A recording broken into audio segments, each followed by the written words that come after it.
Welcome to Ask John. This is the show where John is asked questions by interesting people, and John asks questions of interesting people, and John asks interesting questions and sometimes not so interesting questions. We try to have some fun.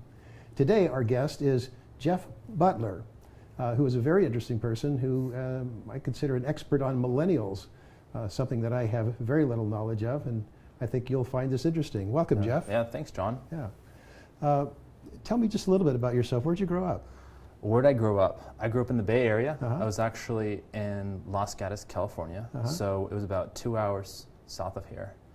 And I grew up, went to high school at Los Gatos High School. Then I went to UC Berkeley. You went to UC from Berkeley? there. Yeah, so I'm a Bay Area guy. So are you a millennial? I would consider myself one. You do consider yourself I'll one? consider myself a millennial. I'm pretty sure I know my birthday, and millennials are usually born between the years of 1980 to 2000, so anyone from 17 years old all the way up to 37. So you are a millennial and an expert on millennials. I'm an expert on myself. You're an expert on yourself. I'm an expert on myself. That's how you learned. Yep, exactly. It's part of just how you learned. introspection. I know you did a lot of research, and I have sort of a, I don't know, and I do have an interest in millennials. I am not a millennial. I'm definitely, clearly a boomer. But in my planning business, I have to think a lot about what's going on with millennials. Mm-hmm. It affects us. And moreover, I've learned a lot about millennials in terms of exponential technology, which as an investment advisor, we've gotten to know a lot about and how it affects our lives. It affects, we think, us. We boomers think that it affects us, and it does because of exponential technology and advances in medicine and treatment and so forth. We're going to be living a lot longer, so we have to be careful that we have enough money, we don't spend too much money, and we have to be prepared maybe to work into our retirement years. So it's a big challenge.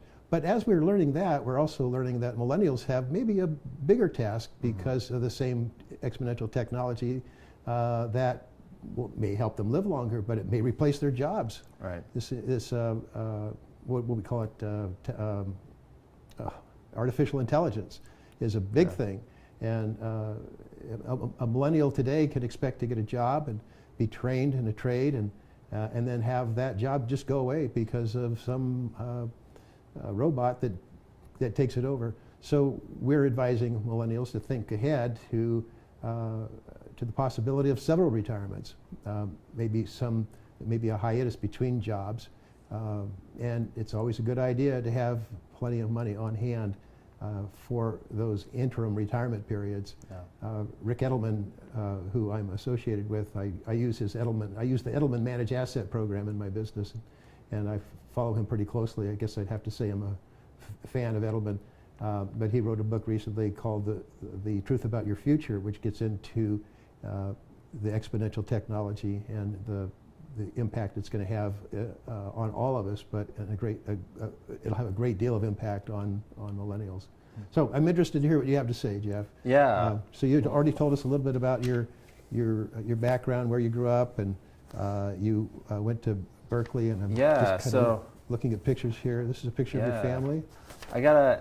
It's my sister. No, this is not my family. It's technically part of it's my family. I actually grew up in a household that was Silicon Valley startup entrepreneurs. That was what Silicon Valley entrepreneurs. That's what I grew up with. So they were tech startups. So we had servers in the living room. I was taking apart computers as a little kid. And what was really helpful to sort of give me a head start on understanding people, psychology, management, those things, is that after school, in high school, I would go over to their office, and the picture you just saw is actually a picture of my parents, who were the startup founders, and their employees. So I'd walk in there, and I would go into their office, and I would say hi, to the other employees, and I would sit in a conference room and do homework. But that's when I get to see all these interesting dynamics at like 15, 14 years old of like, how do you run a company? How do you do pizza Fridays? Like those sorts of things. So that's my first experience with millennials and how to hire and stuff. But it later I got more into it when I got into speaking, and that was after I founded a tech company in a similar space as them.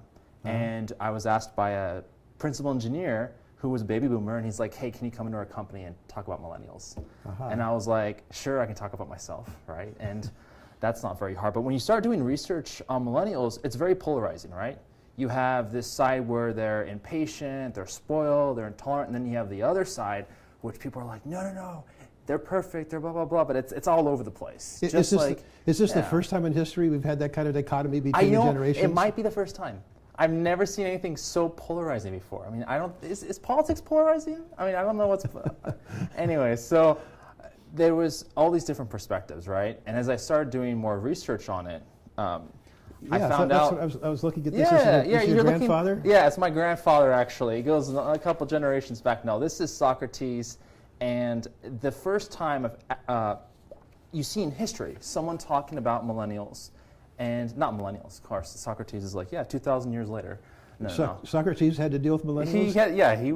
He had to deal with smartphones, millennials, the whole thing. Right. So no, the first time that there was one generation criticizing another one for being spoiled was all the way back there. And Socrates wasn't the one who wrote it, because Socrates never wrote anything down. It was Plato who recorded him saying that. And he was saying they were spoiled, they didn't know what they were doing, they weren't going to make it.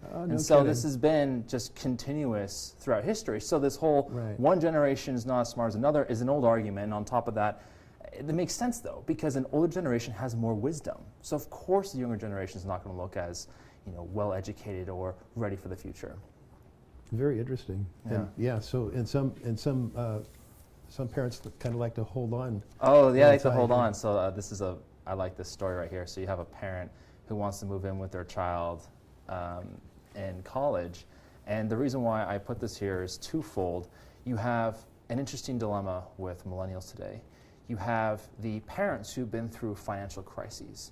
And the natural reaction for a parent that goes through a difficult time is what? Is to protect their offspring from it, right? So you get some parents that get overly, protective. Right? And so then the millennial or the younger individual who goes through this sort of protectiveness doesn't learn how to be independent. So this is a Colorado family who moves to college with their daughter. Yeah. So the mother and father are just like, hey, we need to make sure that she has the right resources when she goes to college. We should probably move with her. Yeah. But this is pretty common now, and it didn't used to be. Is there something different about this generation? Of parents. So this is the first time in history that we've seen a point where the ages that someone's getting married and the ages that someone's buying a house are getting higher and higher and higher. So we have a transitionary period in someone's 20s where they don't have any long-term financial responsibilities or say long-term relationships, right? And this is not everyone, right? This is just a larger percentage than there was in the past. So now you have this period where there will be a different behavior set. For instance, a lot of companies wonder, why is there so much turnover? Well, if I gave you a contract and said you can't get married till you're 33 and you couldn't buy a house till you're 33, what would you do in your career? Well, you might try to, work and be an actor for a little bit, or you might go and do finance, or you would travel around the world. Staying in one employer, it would not be as important because you're not looking for, say, a stable lifestyle to support these long-term obligations. So that's the first time we're seeing it, and we're sort of getting shook by it, right? Shook around by it.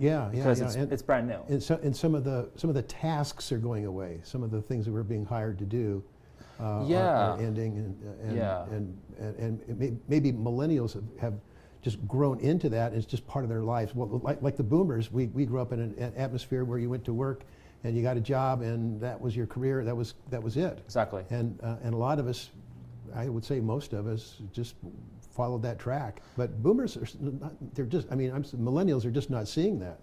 No, because we don't have any context of what happened in the past, right? I went to college, I went to UC Berkeley, studied computer science, and graduating, you're not thinking, I'm going to be at this company for 10 years. In our groups behind the scenes, we're like, okay, we'll probably work at this place for 2 years, then we'll switch over to a different company and get a 10K jump in salary, right? It's not this, I stay here for a long period of time. But what are the companies doing, or what are they doing are they trying to retain, or do of they course. just buy, they have to, right? I don't know. Maybe there's some circumstances where it's better for them to get the best out of a person in a certain era and then move on. Yeah, so there's a lot of contract positions. If you look at the statistics with, say, companies like Google, Amazon, and you kind of dig underneath the layers, they have a lot of contract positions at the companies themselves. So you Right. say you have a 6-month project, hey, we need a specific developer to move this code to this different code, and only a very few percentage of the population can do that. So they'll hire someone on for a short period of time. So you have these more contracting positions that take place. But what I always like to say to employers, right, when I go speak and travel around the country and those sorts of things, is that if you're concerned about, say, a younger individual in the workplace, them being, say, not being able to handle conflict or feedback or those sorts of things, you can handle this next one right here. Oh, yeah. Yeah, The- just kind of, I'm following your lead here. The Intern Yeah, Factory. the Intern Factory. So what I've seen this happen in a lot of different companies, and it's becoming more common, is that they'll say, hey, we like you. When you bring on a new candidate, right, and you want to hire them, they'll say, we like you. We're going to have you on for, say, 2 months to try you out. We're going to pay you everything. It's going to be exactly like you're working here. At the end of those 2 months, we'll reevaluate and see if it's a good fit. That way, they get the trial period. Because you see all these funny things on Saturday Night Live with the millennial comes in and they're all like spoiled and they're texting everywhere. If you bring someone on who's like that, then you know in that trial period they're not a good fit, right? You have enough exposure because in an interview you can just say whatever you want to appease the other person. Like that's the reality of it. Yeah. Right? Yeah. Or I understand that sometimes mommy goes into the interview as well. Yeah, it's actually. I think you mentioned that. You gotta remember. Yeah, it was one. I think it's about 20% of people in HR actually have some. They have some parent get involved in the interview process. 20%. Yeah, but if you think about that, it's not as crazy as it seems, right? 1 in 5 people in HR, and they have tons of people going through the interview process, right? Yeah. It's not just 20% of people coming through. Yeah, it does happen. But the involvement. You know, I know there is an error. Well, I think time immemorial we have parents trying to help their kids get a job, but that's not what you're talking about. No, I'm talking about like I could go to my friend who has a company and hiring someone my child's age and I could say, hey, why don't you give them a try? But that's not what you're talking about. No. You're talking about parents actually going into the interview. Yeah. And then you're talking about not them actually in the room with them, but say okay. like Okay. I was interviewing with your company and you were not happy with my performance, so you send me a, hey, we're going to go with someone else. Mom jumps in, dad jumps in with the email saying, what are you talking about? Here's what they can do that's capable, right? It's not like they show up at the door with them, hey, this is my kid, It's like, well, I mean, like, that's probably super rare, but a lot more common is like a lot more of a passive approach. An email, but not so much a phone call. No, Or I would hope visit not. Or something. I hope not too. I wouldn't want that parent. But things have changed. There's no question about that. Dramatically. Yeah. It's so weird because as a millennial, this is what I grew up with, right? Yeah. But when I look back in history, I'm like, oh my gosh, like I can't believe it was so stable and everything wasn't happening. And yeah, this is a really good segue. So what does the employer do about a candidate that has this kind of work in mind? Yeah. So this is pretty popularized by the 4-Hour Work Week with Tim Ferriss, and it was you could basically gimmick your employer to work remotely all the time so you can work on the beaches and whatnot. And there's this interesting argument in the workplace is remote work okay, right? Is that something that's going to be available in the future? And the way that I've had several companies that I started, and they've all had remote workers. So it's definitely more challenging than your traditional in-the-office employee. And that puts a lot more pressure on the managers to know milestones and making their expectations clear. When do you want people to be done with certain projects? The thing that's sort of erroneous to believe in this is that people who work in the office are getting something done. If you see them, right? Because you know all the tricks in the office, right? You can look down, you can switch tabs on your computer, you're on Facebook on one, there's all these different methods. And a lot of employers... And some of the work involves social media. Right, yeah. So are you having fun? Are you doing your work? Right, yeah. And a lot of employers say, oh, if they're there, I know they're doing work. And the thing that a lot of managers need to learn to not micromanage, because I made this mistake, is setting clear, definitive deadlines at certain times and expectations with whoever your team is, right? Saying, look, here's a time frame period, finish it by this date. And it doesn't change at all with remote work employees. It's the same exact concept, but it carries over. And that's becoming more and more common. It's actually 33% of employees today are now working remotely, and there's some people who project by 2020, 50% will be working remotely. And that's not 100%, right? That's, hey, I have a doctor's appointment. Can I go work from home for a day, right? Right. That's a much smaller percentage, which is 100%, right? That's around 10% in the area of some places like software engineering, because software engineering, you can get away with that, right? It's all on the computer. But say if you're in, account manager, you're gonna have to go to on-site. You can't get away from 100%. I'm doing a lot of this work at home stuff. There's times when I don't have client face-to-face appointments. I can do everything at home that I can do in my office. Yeah. Very few exceptions. So sometimes I can just sit at home and get done exactly what I would have done if I'd walked across the street to my office. I know, right? He has the cool setup. He has like his condo right there, and then his office like right across the street.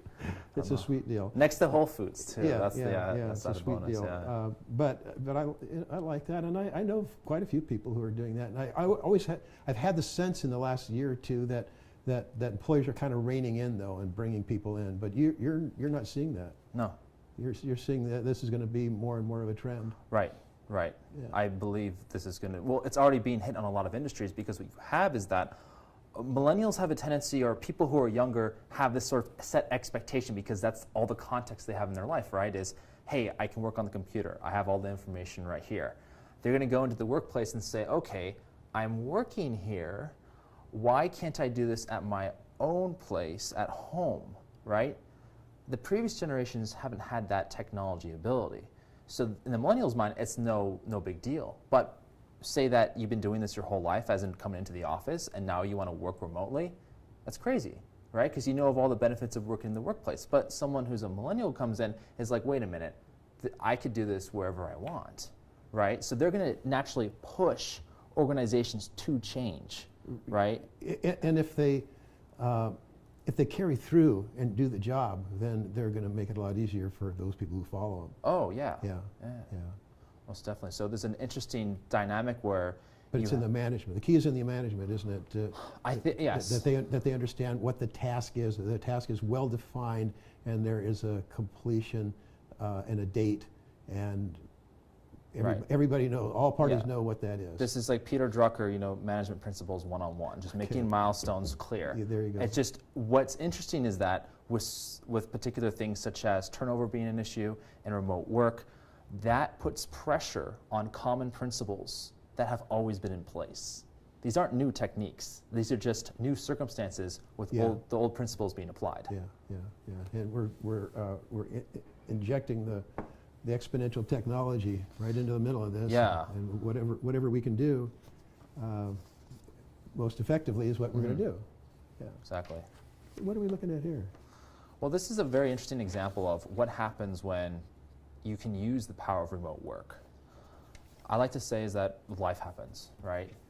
And you don't know what's going to happen today, tomorrow, the next week, etc.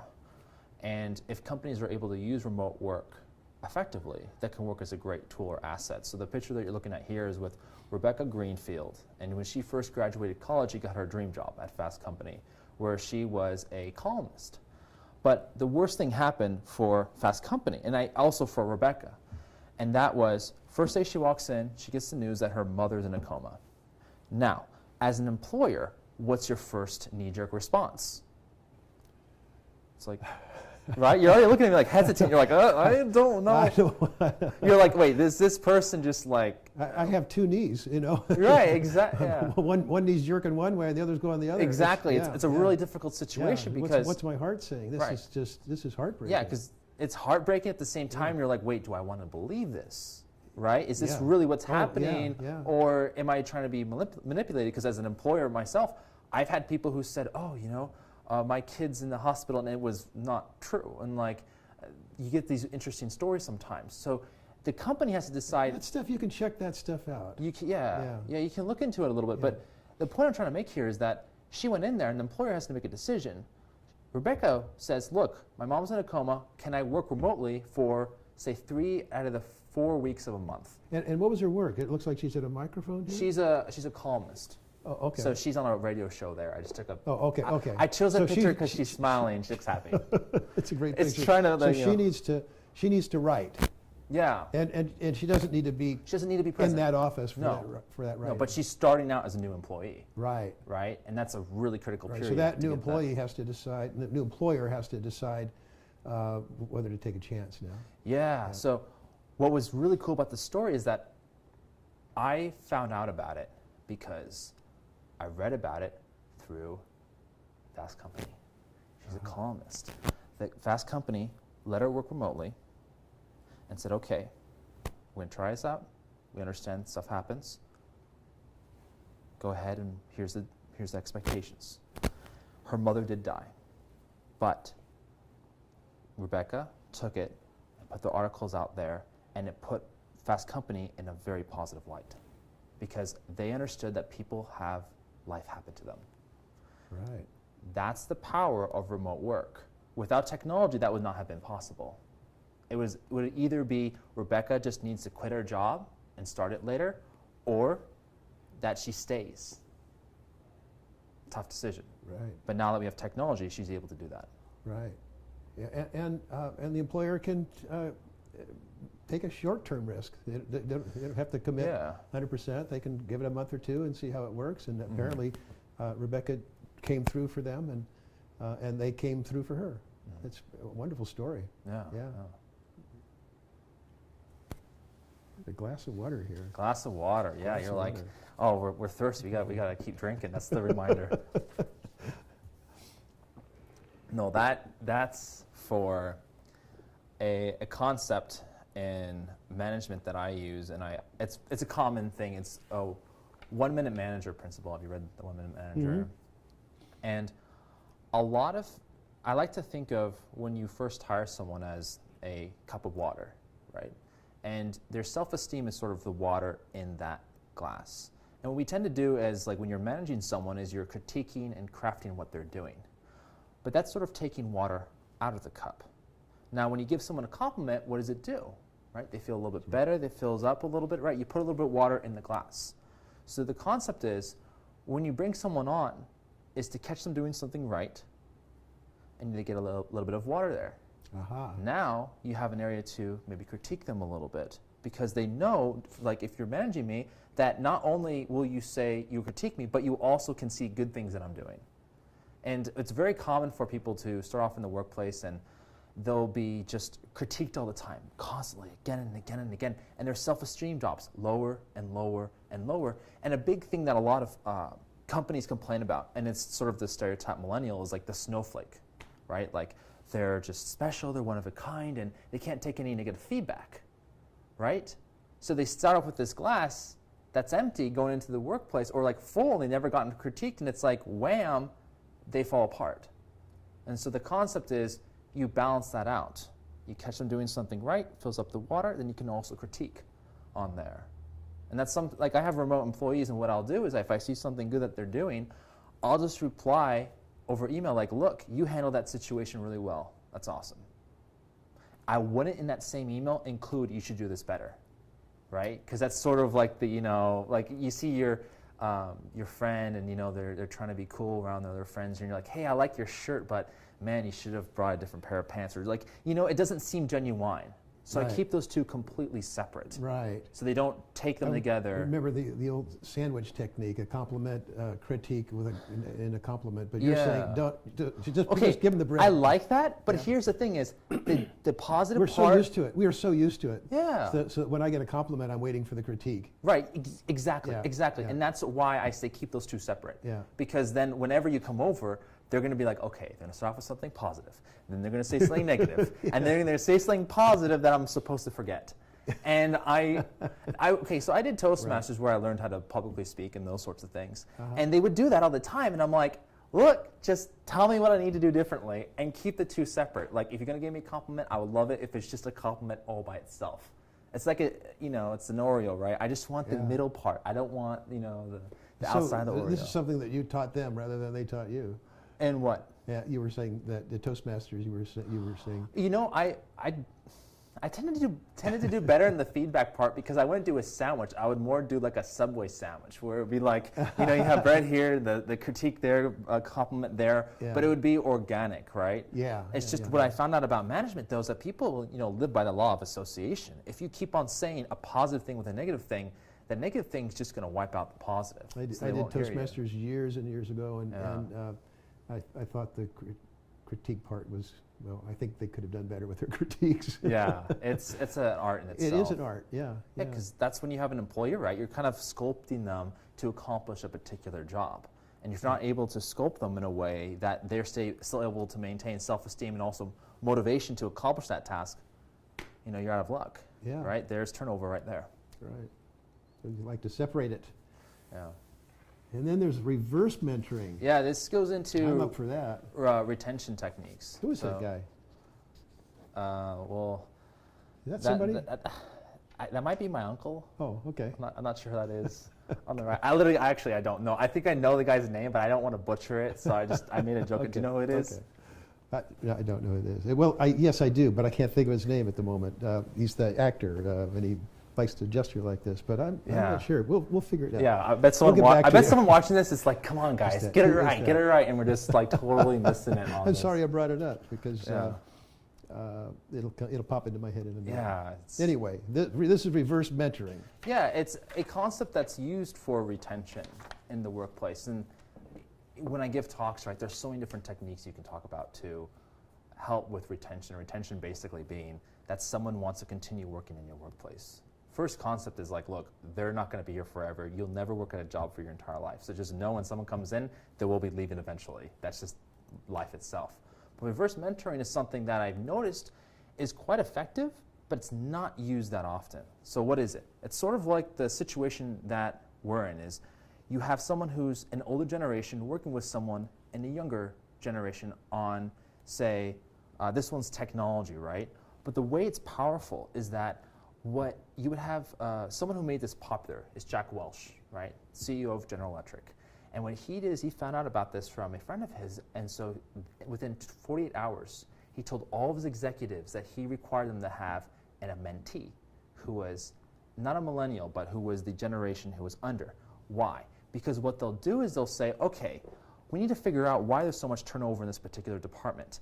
They would get together and ask all the younger generation, so what's going on behind the scenes that we don't know? Because as an executive, you don't know what's happening on the lower levels. Right. So the mentees act as almost a consulting board, right? On top of that, in sort of technology things. For instance, what a lot of people don't know is that, I don't know if you know of Twitch. You ever heard of Twitch? So you kind of look at, but you know the NFL? Yes. Do you know the NHL? Yes. Do you know the NBA? Yes. Okay, Twitch gets more viewers than all of those combined. And how is that? Twitch is live streaming for gaming. So you have all these kids who go on and watch. For gaming. Gaming, video games. This is gaming where and I've heard some of these people make tons of money when they win these contests. Oh yeah, and there's contests, there's competitions, but you get is that you have these sort of like teenage celebrities. And they're playing video games. And all these kids they're sitting in their living rooms or in their bedrooms or just hanging out in the room just playing video games, and people watch and they love it. And so they don't see a stadium. They're alone. Yep. And they're playing this game. They have thousands of followers, hundreds of thousands of followers. Yeah, some over 1 million. And where do they get money? How does money come into it? Well, I don't know the whole financial situation behind the scenes behind them, but I'm guessing it's endorsements. And because I guess so. Yeah, endorsements, advertisements from there. But I don't want. Well, if you have thousands of people or hundreds, millions of people watching, then you can plug an ad into that and. Yeah, and the reason why I mentioned this is that it was sort of like, whoa, that's crazy. Like, how is this thing that I have no idea existed gets more views than something I've known for years, right? It's like, whoa, that's the power of reverse mentorship, is that you find those things out. Power of reverse mentorship. Yeah, is that you find that out ahead of time, so then you go to the executives and you say, okay, we're trying to reach this particular demographic, and they're watching a ton of this, Twitch, whatever's going on there. We need to get eyeballs in front of there for our business. Right. So that's where it gets powerful, is that you get to see things that are on. You get that to the advertising department. Right, because you have the wisdom, you have the ability to make decisions, but when you bring that sort of lower level in the field knowledge, you get more insight, so you know what to do with it. Yeah, yeah, that's what's happening with social media. It seems to be going up generations. It seems like it started with the younger gen, with the millennials, I suppose. I don't even know what Gen X is. Are we so past that now? You know, this would be a good idea. Maybe you could just kind of give us a breakdown. So the boomers. Yeah. I think we all know who the boomers stereotype are. everyone? And then, no, just give me the age breakdown. So you have, see, what's weird about this is it's not like, okay, here's the deadline. It's more of a cultural decision. Right. You have the millennials stop at like 1980, 1981 in terms of birth. Then it goes to about 1964 for Gen X, and then there to, I believe, 1946 for baby boomers. I think so too, yeah. Okay, so we got the boomers, the Gen X, the millennials, and then what's the next one? So you have millennials, Gen X, baby boomers, silent generation. The which? Silent. The silent generation. Yeah, or they say traditionalists. Well, you're going. I went backwards. Yeah, backwards. Let's go the other way. Is there anyone following the millennials? Oh yeah, Generation Z. Generation Z. Yeah. Okay, so those are the very young ones. Yep. Some of them are still babies. Yeah. Who grew up with cell phones in their lap. Yeah. And this wild thing about there's a lot of people alive today. Well, let's see. When was there's a lot of people alive today who've never used a phone. You know, and in my day, we used to have these phones that have these actual dials. So when we say dial this number, there was an actual dial we could do that. Well, by the time I was in my mid-20s, that was gone. But did you ever see a dial phone? I'm sure you didn't. And there's a lot of people who won't see a landline phone and will always. This is an amazing. This has nothing to do with this, but I went to a conference a few years ago, and they were talking about the market for cell phones, and there are people in third worlds who have never made a phone call, and the first phone call they will make will be on a cell phone. Yep. When I heard that 10 years ago, that seemed astonishing. But now when I think about it, it's not astonishing at all. People who have cell phones and don't have home phones, it's very common. Yeah. And I'm pretty much that way. I have a business landline, but I don't have a home phone. Anyway, I'm sorry to take you off the track here. It's a good point. Yeah, there are people born into a world that didn't exist when you were a child and when I was a child. Yeah. Yeah, we used to have, when I was in middle school, we had the Nokia phones that you played Snake on, and they were called the bricks. And the reason why we called them bricks is that you can take them and put them in the washing machine. They would work. You can throw them across at your friend, and it would still work. Right? And they don't make those anymore. I love those phones. Now you just drop this, it'll crack, and it's you buy a new one. Everything's disposable. Yeah. And our cars are going to be disposable. Yeah. Well, I mean, I think they already are, but I think they are. Yeah. We'll have the self-driving cars, and we have Uber and Lyft, and there's not necessarily a reason to own a car anymore. Yeah, it's good for a lot of people. Yeah. Do you want to give me your car then? No. I like to drive. Oh, that's good. All right. I like to drive, so I'm probably going to always own a phone. So what are we looking at here? Are we? That's just contact information. Yeah. So we have just a minute or two. Is there anything that you'd like to add to this concept of millennials? I would say to any people listening is that don't get caught up in the cultural older and younger, this generation, that generation, because what happens in the media is that people are going to write that just to get people to pulled in and start polarizing people. There's truth to parts of it where it's like, yeah, some people in the workplace have no context of what work is, right? That's always been the case for always these generations. And I would say look beyond that and look at the individual for who they are, and based off of that, apply the appropriate management techniques or ways of relating to people, instead of looking at certain generation for this, certain generation for that. Right. You just look at individuals. Yeah, individuals, right? Because you can have older people. That's the way it's always been. We tend to pigeonhole groups of people, and it's always a mistake. Yeah, I know a 75-year-old who races Formula One cars. There you go. I'm serious. Yeah. And I'm like, whoa, this guy's can't stay on the show, but he's a pretty tough dude. Yeah. Jeff, it's been a pleasure. I'm so glad that you joined me today, and you're going to come back again for another show. Am I invited back? You're invited back. All right. And you've come to my Rotary Club, I think twice, and you're going to come again. Yeah, and, he keeps bringing me back. Do you know what date that is? Oh, I don't know. I don't know either, but it's a few weeks, and you're all invited to come to Rotary. Just let us know ahead of time, and you can go on our website. Anyway, Jeff is a great guy. He's a great speaker. When you see him in front of an audience, he's the same guy, but he's really dynamic. He's really fun to watch. Jeff, thank you so much, and thank you for joining us today. All right, appreciate it. See you next time.